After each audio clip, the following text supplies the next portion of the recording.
So Western intelligence has just dumped a big dossier on the Wu flu and how they think it originated in the Wuhan Institute for Virology.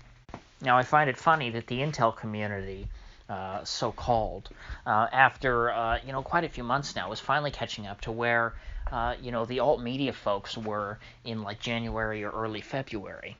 In fact, from the beginning, I thought that some of the folks who really dropped the ball on this the worst were not even, the WHO or China, because, you expect them to be bad. The UN sucks at everything.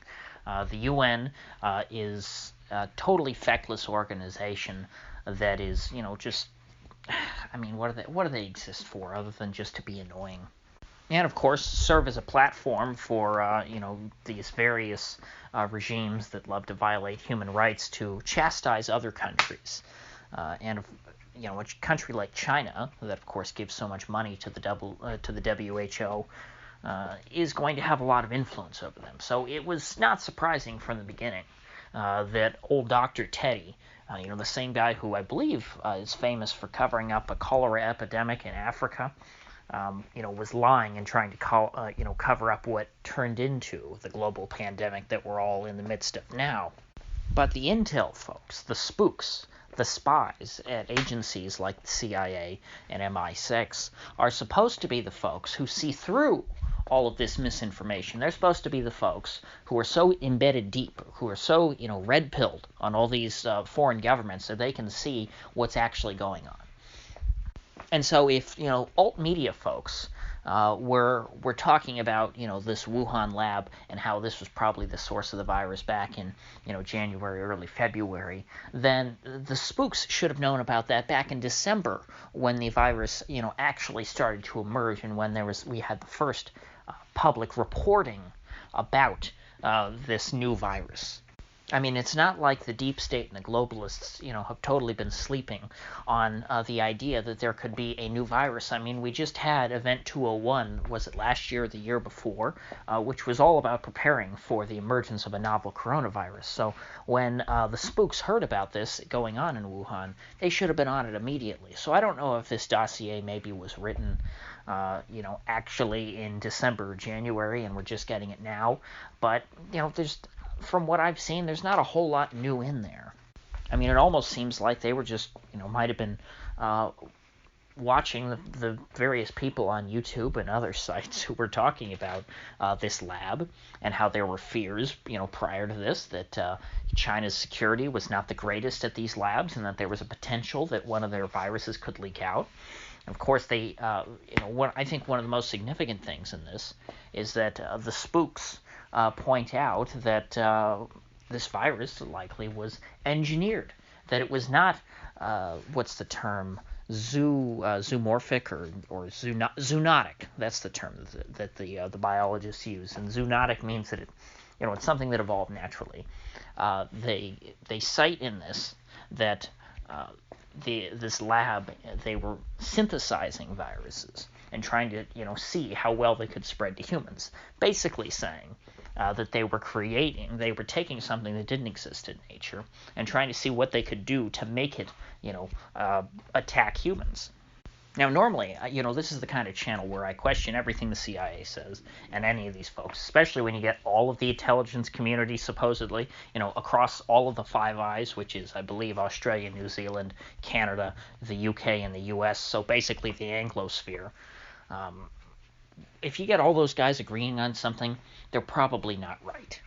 But in this case, this isn't a weapons of mass destruction type of situation where they cite no evidence and where they say, well, we just think Saddam's a bad guy, and so he probably has, a lot of bad weapons that he's going to unleash on America. And, he also kind of sort of probably had, we're not going to say this totally, some hand in 9/11. They're not doing that this time. They're citing publicly available information. All they're doing is interpreting it.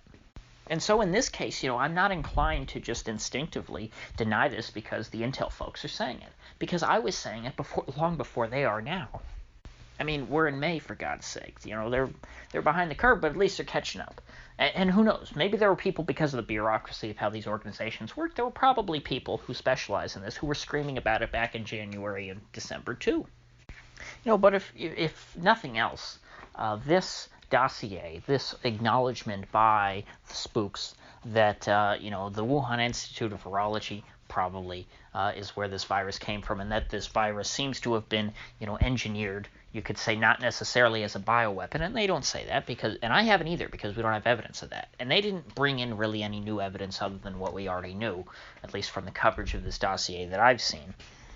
And so I'm actually kind of impressed that they didn't, go too far and try to just, come up with some weird justification for invading China. Probably because, the U.S. deep state doesn't want to invade China, because China's a nuclear power, and you don't want to invade countries like that. That doesn't go well. That leads to, total annihilation of the human race. So I guess we're lucky that this virus didn't originate in, the Tehran Institute of Virology, because if it had, we'd probably already be invading Iran. And so if I understand it correctly, the Five Eyes narrative behind this virus goes like this. The Chinese, wanted to be ambitious. They were very ambitious. They wanted to catch up to the U.S. in terms of all this scientific stuff. They wanted to fund all this research. They wanted to have these very high-level, high-dollar labs doing all sorts of cutting-edge research. They wanted to be publishing lots of important scientific papers themselves and looking important, like their science and their scientists, were the best in the world. And in doing so, they kind of cut a couple of corners, and they were not as careful as they probably should have been, and that led to, some mistakes, which resulted in this horrible cocktail that they put together, escaping into the populace. And so even though, they didn't go so far as to say that, oh, this is some bioweapon made by China, and they unleashed it on the world to try and help, do something that suited their interests. Even though they didn't go that far, which again I would have disagreed if they had gone that far, this is still a very strong indictment of the Chinese, because it does talk about how they tried to cover all this up, about how China does not want to admit that any of this happened, about how China has not been forthright, how China has not allowed information to trickle out, especially early on when people were trying to figure out what exactly was going on with this virus. And so the fact that this is coming from these five governments, particularly the United States, this is going to have major ramifications on U.S.-China relations. And so even when this whole pandemic is over, I don't see things getting back to normal anytime soon.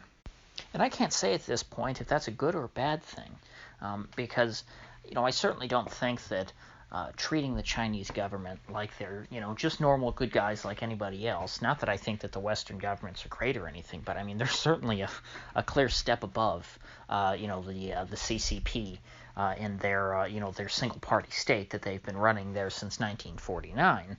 I don't think that they should be shunned or anything like that. I don't think that we should, stop doing trade or something like that with China.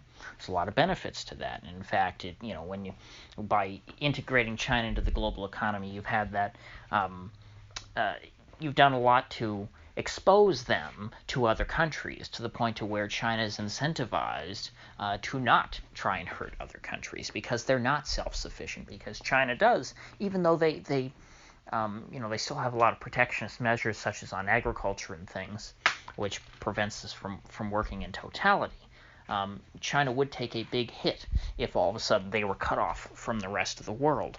I mean, that's evident in how quickly they tried to get back to, exporting, export businesses, and bringing in, Uyghurs and stuff to replace their workers so that they could keep the factories open, because China understands that, they're screwed if they can't export things.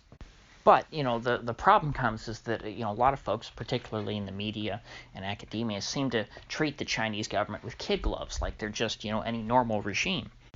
People need to treat everything that comes out of China with, very strong suspicion, particularly their economic data, which is, of course, notoriously fraudulent. And moreover, maybe this will persuade some companies that maybe it's not the safest thing in the world to have, a bunch of your production reliant entirely on China. Maybe this will encourage people to diversify a bit, to where you have, components produced in multiple locations around the world. something that a lot of businesses have to deal with, if you're in the U.S., for example, is if you try and make something here, it's not just that it costs more money to make, certain components if you want to make something, in America. It's that the factories just don't exist anymore. See, there's nowhere to go to try and have it produced. Whereas all of this, manufacturing infrastructure does exist in China. And now the last big thing to consider, which I don't think I talked about this actually, is that, there was a rumor going around, which the Trump administration struck down, but, never believe a rumor until it's denied, right? That the U.S. was thinking of trying to, strip China of their sovereign immunity, allow Americans to sue them in court, and that, essentially China would rack up all this debt, with the courts, that they would be, things that they'd be ordered to pay people, and that the U.S. eventually would pay, would essentially use that debt on China from all these lawsuits and liability that they incurred as a result of unleashing this virus on the world to cancel out, all or part of China's, of Chinese-held U.S. debt. Now that is something, well, it makes sense from the perspective of, hey, how else are you going to punish China short of going to war with them, which is certainly not an option. Oh, just, default on your debt. That it makes sense from that perspective, but I mean, from a financial standpoint, that just sounds absolutely apocalyptic for the United States, because if you default on your debt with China, or you cancel it out, through whatever accounting trick you want to use to justify not paying them, well, then that's going to not only hurt the U.S. because they're going to lose a massive market for U.S. Treasuries because China buys up so much U.S. debt that is all that demand from the Chinese in the Treasury market will be wiped out, but also all of the other people in the world who are holding U.S. Treasury bonds are going to look at that asset as something that has a bit more risk than they thought, because finance typically considers U.S. Treasury bonds to be a risk-free asset. Yet, what this will prove, if they don't pay the Chinese, is that, well, there is some risk. There's a political risk there. There's a risk that if you piss off the United States, you are not getting your money back. And so what this will lead is, people will start demanding higher rates of interest on Treasury bonds to justify that risk. They will, it will increase the risk premium. And so by pushing up interest rates, because of the risk premium, and also pushing up interest rates because of the lack of demand from China, that's going to send, the interest rate on U.S. debt through the roof. And so I really have trouble seeing that happening, because that would just bankrupt America. Now, the other thing, though, is that when Trump came out and denied this and said, no, we're not thinking about that, he said, well, what we are thinking about are, putting tariffs on China, more tariffs to pay for all the damage that they've done. Now, of course, leaving aside the fact that, the Chinese don't pay tariffs, and that a tariff is a tax that's placed on Americans for buying Chinese goods, and that there's no, you're not even incentivizing people to buy American goods, because in many cases there are no American alternatives to goods that are made in China, because we simply do not produce those things here. We don't have the ability, we don't have the tools, we don't have the factories to build a lot of that stuff here. Putting all that aside, the one thing that for most of the Trump administration that was making the stock market go up was trade talk optimism. It was optimism about Trump, forging some deal with the Chinese to lower the tariffs that he placed on them to begin with. Okay, and we never got that. What we got was so-called Phase 1, which of course is out the window now.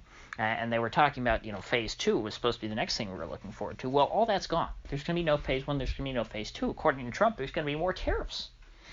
And if you have that, what happens to all these gains in the stock market over the last few years?